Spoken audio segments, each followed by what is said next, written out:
Food SI এবং কেপির SI surgeon যারা পরীক্ষা দেবেন তাদের জন্য যে অঙ্কগুলো করাচ্ছিলাম আজকে তার পার্ট 2। এই অঙ্কটা দেখুন প্রচুর পরিমাণে পরীক্ষায় আসে, প্রত্যেকটা অঙ্ক দেখবেন ভীষণ পরীক্ষায় আসা অঙ্ক, রেগুলার বেসিসে পরীক্ষায় আসে। এগুলো রপ্ত করতে পারলেই হয়ে যায়। বিশাল যে এরিয়া কভার করতে তা নয়, চাকরির পরীক্ষার এরিয়া আনলিমিটেড ঠিক কথাই, কিন্তু তাহলেও কোথাও যেন একটা লিমিটেশন মোটামুটি আছে, খুব বেশি দূর যাওয়া লাগে না। 18টা দ্রব্যের ক্রয় মূল্য 12টা দ্রব্যের বিক্রয় মূল্যের সঙ্গে সমান হলে লাভের হার কত? যেমন ভাবে অঙ্ক দেওয়া আছে তেমন ভাবে পড়বেন না, আমি প্রত্যেককে শেখাই এটাকে একটু উল্টো ভাবে পড়তে শিখুন। মানে কি রকম, এই যে 18টা দ্রব্যের ক্রয় মূল্য 12টা দ্রব্যের বিক্রয় মূল্যের সঙ্গে সমান। আপনি ভাবুন যে 12টা দ্রব্য বিক্রি করে যে পয়সা পাই সেই পয়সা নিয়ে মহাজনের কাছে গেলে 18টা দ্রব্য কিনে আনতে পারি। কেমন বললাম? 12টা দ্রব্য বিক্রি করে যে পয়সা পাই সেই পয়সা নিয়ে মহাজনের কাছে গেলে 18টা কিনে আনতে পারি, মানে 6টা আমার লাভ। 12টায় 6টা লাভ মানে 50% লাভ।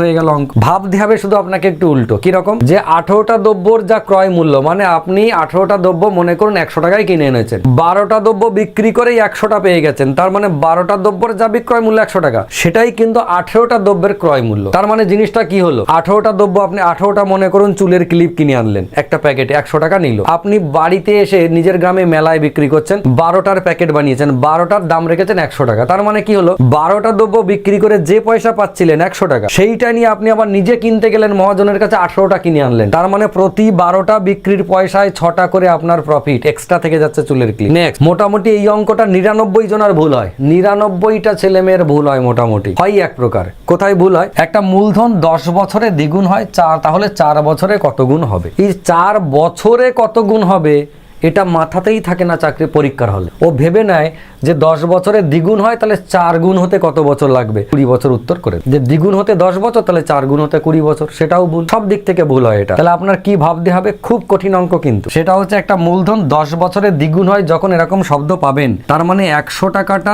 দ্বিগুণ হওয়া মানে 200 টাকা হয়ে যাবে। তাহলে 100 টাকার সুদ কত হবে আর 100 টাকা সুদ হবে? 100 টাকা যদি 200 হয়ে যায় তাহলে নিশ্চয়ই 100 টাকা তার মধ্যে সুদ। সেটার জন্য ক বছর লেগেছে? 10 বছর লেগেছে। তার মানে 10 বছরে 100 টাকা সুদ হয়, এটা আপনি পেয়ে গেলেন এই প্রথম লাইন থেকে। 10 বছরে যদি 100 টাকা সুদ হয় তাহলে প্রতি এক বছরে 10 টাকা করে সুদ হবে, এটা তো আপনি কনফার্ম যে এক বছরে 10 টাকা, 10 বছরে 100 টাকা। এই লজিকটাই আপনার লাগবে, এই সেন্টেন্সটাই আপনার লাগবে। কোথায় লাগবে এবার এইখানে ভাবুন। তাহলে 4 বছরে কত গুণ হবে? 4 বছরে কত গুণ হবে? এক বছরে যদি 10 টাকা হয় তাহলে 4 বছরে নিশ্চয়ই 40 টাকা হবে। এটা আমরা বুঝে গেলাম এই লজিক অনুযায়ী যে 4 বছরে 40 টাকা হবে। 40 টাকা তো হবে, কিন্তু সে কত গুণ, এটাই আমাদের সমস্যাটা করে। কিরকম সমস্যা করে ভাবতে হবে। কিভাবে? আমাদেরকে ভাবতে হবে যে 100 টাকাটা যখন 200 টাকা হয় তখন আমরা দ্বিগুণ বলি। কোথা থেকে বার করি? এই 200কে 100 দিয়ে ভাগ করি, দিয়ে বলি দ্বিগুণ হয়েছে। ওই যে 2 পাই ভাগফল, ওটাই দ্বিগুণ। 100 টাকাটা 200 টাকা হলে তবে আমরা বলি দ্বিগুণ। ক্লিয়ার হয়েছে? তাহলে 100 টাকাটা যদি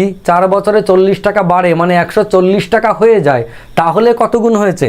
তাহলে 100 টাকাটা যদি 140 টাকা হয়ে যায় তাহলে 140/100, তার মানে 14/10, তার মানে 7/5। এইটা হচ্ছে 7/5 গুণ। এটি সবাই বোঝে না, এই জায়গাটাই ভুল করে সবাই। উত্তর কি? উত্তর নান অফ দিস। নেক্সট,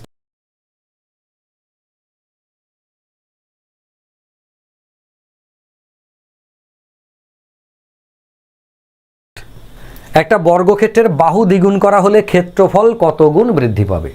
প্রচণ্ড পরিমাণে পরীক্ষায় আসে, কিন্তু এই অঙ্কটার হাইলাইটেড লাইন হচ্ছে এইটা জায়গাটা, কত গুণ বৃদ্ধি পাবে। কত গুণ হবে এটা আলাদা অঙ্ক, আর কত গুণ বৃদ্ধি পাবে এটা আলাদা অঙ্ক, উত্তর আলাদা।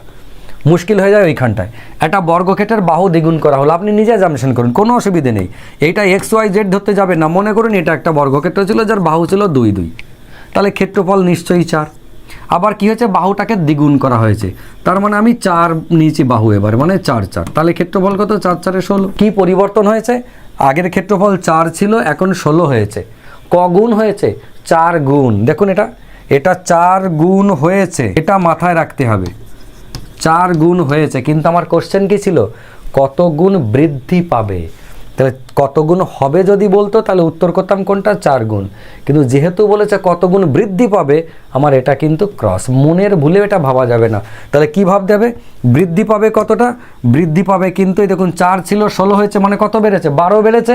তা 4-এ 12 যদি বৃদ্ধি পায় তার মানে 3 গুণ কি হয়েছে? 3 গুণ বৃদ্ধি পেয়েছে। এটা আপনাকে মাথায় রাখতে হবে দুটি জিনিস। হাতের লেখাটা ডাক্তারবাবুর মতো, আগের জন্মে আমি MBBS পাস করেছিলাম, মতো হাতের লেখা এরকম হয়ে যাচ্ছে, কিছু মনে করবেন না, ঠিক আছে? তাহলে আমাদের কি দাঁড়ালো?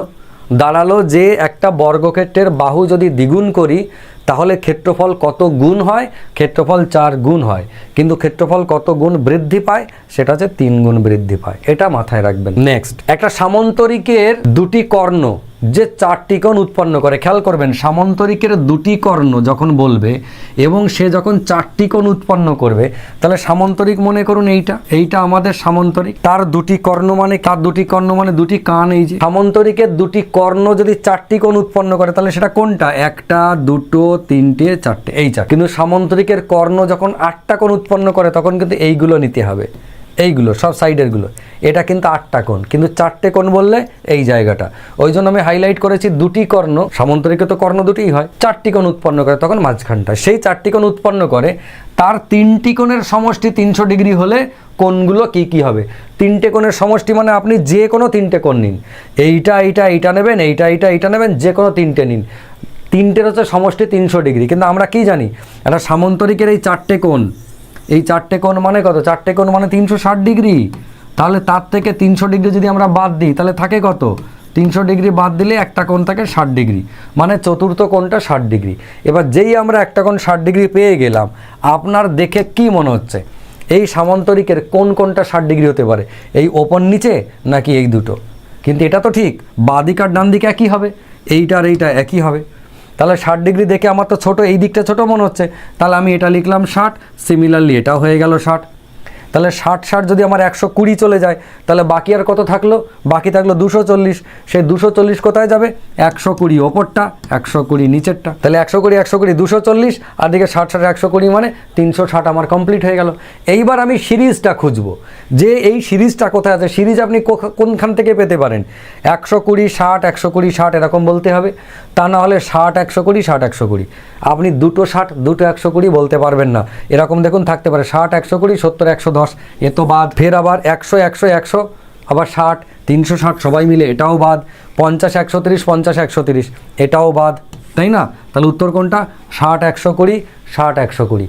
কোথাও আপনি এমনও অপশানে পেতে পারেন 60 60 120 120, মনের ভুলেও সেটা কিন্তু করবেন না, কারণ এর একটা সিরিজ আছে, এর একটা ক্লকওয়াইজ বা অ্যান্টি ক্লকওয়াইজ আপনাকে সাজাতে হবে। তার জন্য কি হবে, 60 120 60 120, যদি 120 দিয়ে শুরু করেন একরকম, 60 দিয়ে শুরু করলে আর একরকম, যেটা আপনি অপশানে পাবেন সেটাই হবে আপনার উত্তর। নেক্সট, একটা ঘনকের সমগ্র তলের ক্ষেত্রফল হচ্ছে 96 বর্গ সেন্টিমিটার, তাহলে তার আয়তন কত হবে? খুব ইন্টারেস্টিং কোশ্চেন। প্রথমেই ভেবে নিই একটা ঘনক আমাদের আগে আঁকতে হবে। ঘনক মানে কি, ঘনক মানে হচ্ছে একটা লুডোর গুটি। বর্গক্ষেত্র থেকে যখন 3D তৈরি করি আমরা, একটা বর্গক্ষেত্র তো 2D, তাকে যখন 3D করব তখন সে ঘনক হবে।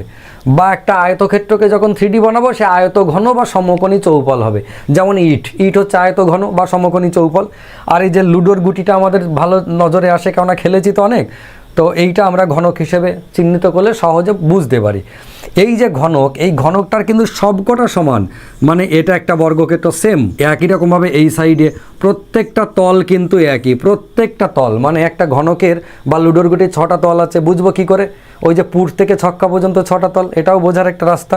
তাহলে 6টা তল রয়েছে, এবার প্রত্যেকটা তল তো একই সাইজ, তাহলে ঘনকের সমগ্র তলের ক্ষেত্রফলের ফর্মুলা কি হয়? প্রথম কথা, যে কোনো একটা তল, যদি আমরা একটা তলের একটা বাহুকে এ বলি তাহলে সেই ক্ষেত্রফল কত, এ স্কোয়ার, কারণ বাহু ইন্টু বাহু, এ ইন্টু এ স্কোয়ার হয়ে গেল। এরকম তল কটা আছে, এরকম তল 6টা আছে, সেই জন্য 6 বার এ স্কোয়ার যোগ করতে পারি, অথবা 6 এ স্কোয়ার লিখতে পারি। ওই জন্য ঘনকের সমগ্র তলের ক্ষেত্রফলের ফর্মুলা কে, 6 এ স্কোয়ার। আমার হিসেবে, ওদের হিসেবে কত, এটাই হচ্ছে 96। তার মানে এ স্কোয়ার মানে কত, এ স্কোয়ার মানে 16, 6 16 96। তাহলে এ সমান কত, এ সমান হচ্ছে 4। এবার এ সমান যেই 4 পেয়ে গেলাম, তার মানে আমরা কি পেলাম, আমরা তার মানে বাহু পেলাম 4, যেটাকে এ ধরেছিলাম সেটা হচ্ছে 4।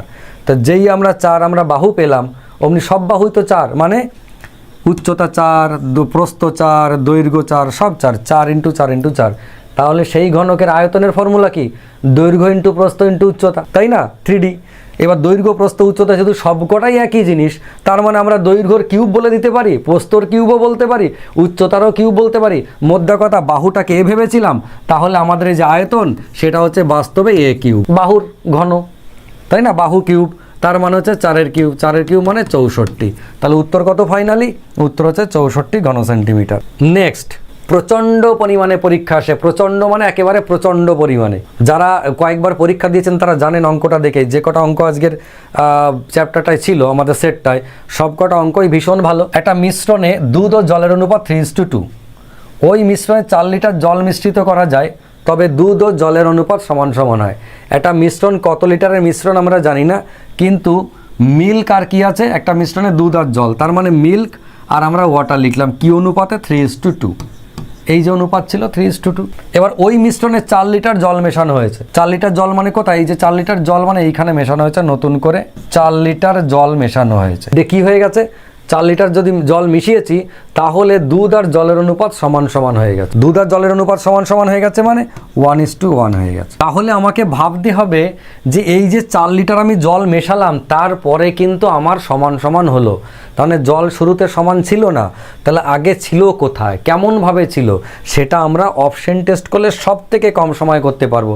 যদি আমরা XYZ ধরি তাহলে তো কোনো কথা নেই, একটু বড় হবে, কিন্তু সেটা না করে আমরা কি করব, এই ধরনের অঙ্কতে অপশন টেস্ট করব। মানে কি রকম, শুরুতে কেমন ছিল, এই যে তবে দুধ আর জলের পরিমাণ কত, আগে কত ছিল, মেশানোর পরে সমান সমান হয়েছে, তাহলে নিশ্চয়ই দুধ আর জল এই 3:2 অনুপাতে।